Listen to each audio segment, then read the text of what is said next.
Geni kumsindikiza waziri wetu Mheshimiwa Daniel Chongolo ambaye ni waziri wa kilimo. Leo ndiyo siku ambayo ametoa hotuba yake ya bajeti. Kwanza ameanza na utekelezaji na baadaye hotuba yake ya bajeti ya mwaka 26-27. Kama mamlaka ya udhibiti wa nafaka na mazao mchanganyiko yani COPRA, katika mambo muhimu ambayo tumeyaweka kwenye mipango yetu ya mwaka huu ni jinsi ambavyo Tanzania tunaenda kuleta mapinduzi katika kujitegemea kwenye swala zima la mafuta ya kula. Kama ambavyo mmesikia, mpaka sasa hivi tumeweza kufikia uzalishaji wa mbegu za mafuta ndani ya nchi umefika mpaka tani milioni 2, lakini kwa mipango ambayo imewekwa tumeona jinsi ambavyo tunaenda kuongeza kwa kasi na kwa maradufu, kwa sababu tumeweka mikakati ya kitofauti ya kwenda kuhakikisha sasa wakati umefika kwa kupunguza ule uagizaji na utegemezi wa mafuta ya kula nje ya nchi. Sisi hapa Tanzania tuna ardhi, tuna wakulima, tuna watu ambao wako tayari na wameshaonyesha kwa mfano.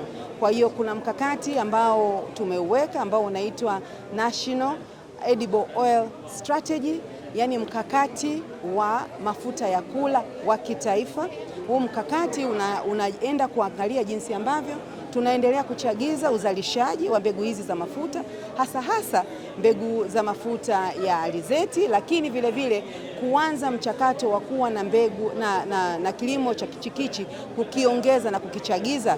Kwa hiyo kuna mambo mbalimbali tunaenda kufanya kwenye uzalishaji, lakini hatuishii kwenye uzalishaji peke yake, tunaenda kuhakikisha jinsi ambavyo tutaenda kulinda soko la ndani. Kwa hiyo katika hilo kuna mikakati mingi ambayo tunafanya kuweza kuona jinsi ambavyo tutakuwa tunaangalia uingizaji wa mafuta ili kumpa Mtanzania ambaye amelima hizi mbegu za mafuta nafasi ya kupata soko. Kwa hiyo tutakuwa tunaangalia kitu kinaitwa gap, yani uangalia jinsi ambavyo uagizaji unapungua kwa jinsi ambavyo uzalishaji unaongezeka. Hili ni jambo kubwa na la msingi ambalo tukiendelea kulifanya kama ambavyo tutalianza kwa nguvu kubwa kwa utekelezaji wa huo mkakati, utatupelekea ikifika mwaka 2030 Tanzania sasa tutajitegemea kwenye masuala ya mafuta ya kula.